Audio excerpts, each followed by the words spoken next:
I'm Ari Armstrong. I run Free Colorado. I'm basically on a YouTube news. Hello. Why do you support cutting down the unions? Not all of them.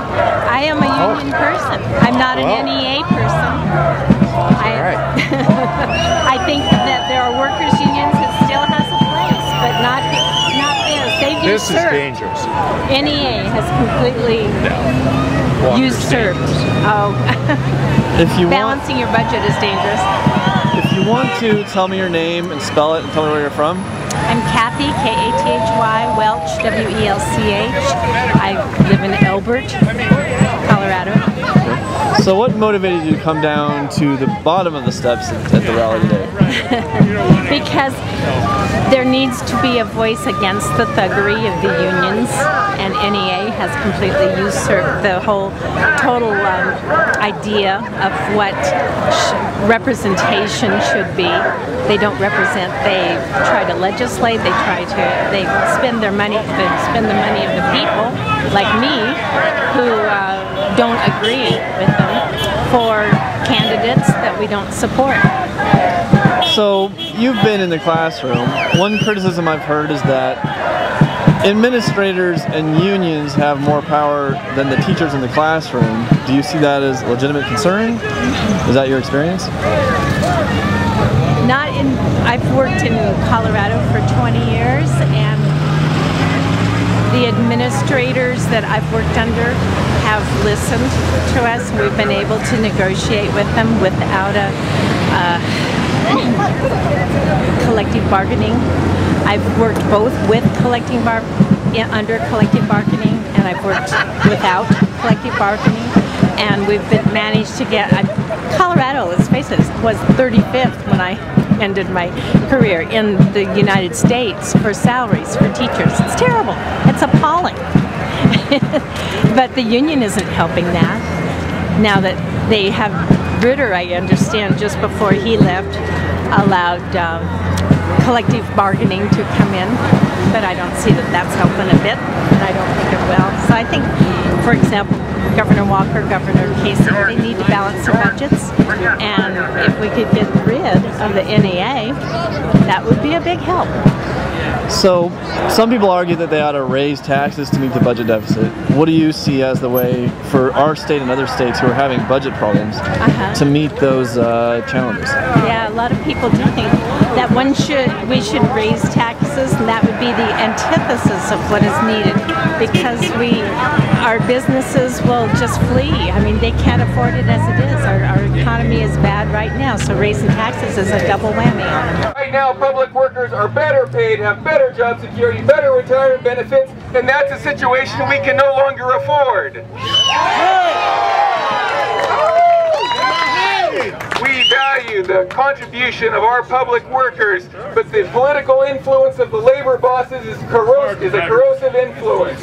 There is no bigger advocate for big government in America today than the labor bosses. On every question, they want more taxes, more spending, and more government. Friends, we are not attacking public employees, but the labor bosses are attacking the values of everyday working Americans. We're here to say we're sick and tired of it. Enough. That's right. This is the fight for freedom. There's no question about it. I mean, so many people think that the Tea Party movement was about an election last November. It wasn't. Get your battle gear on, because this is what saving America is all about.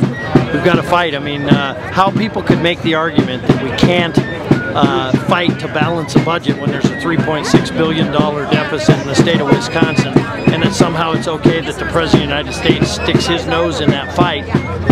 We got to fight. American people have to stand up and fight for that, and fight for the taxpayer and for the future of our children, rather than for some union boss somewhere. Well, we're already seeing calls for increasing taxes here in Colorado to meet our budget deficit. Sure. What do you think about that? You know, it's not an issue of revenue. We have enough revenue if we live within our means. You and I can't go out and just go create more revenue when we hit hard times.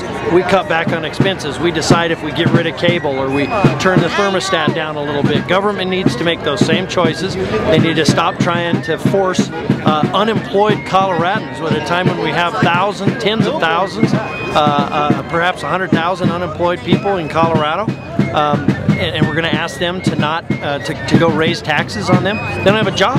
They don't have a paycheck. How about government just lives within its means and figures out how to do it?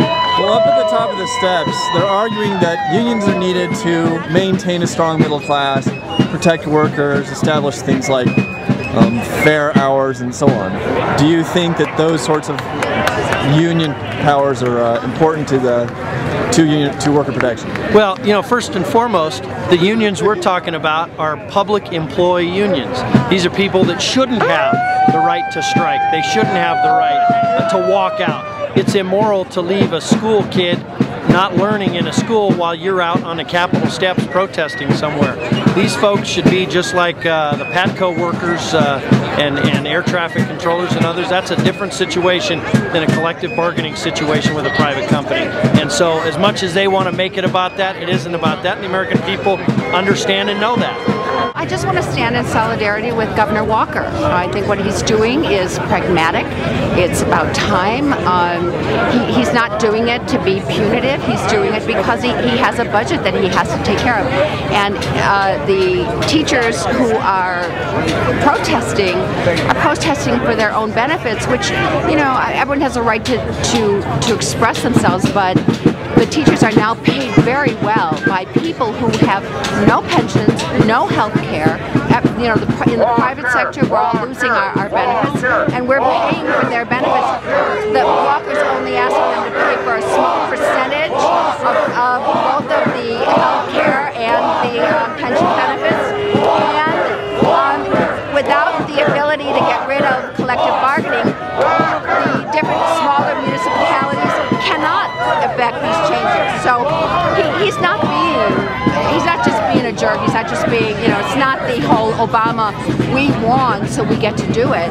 It is, we have a position and I have a budget and I have to fix it, and if I don't have the tools to fix it, I can't.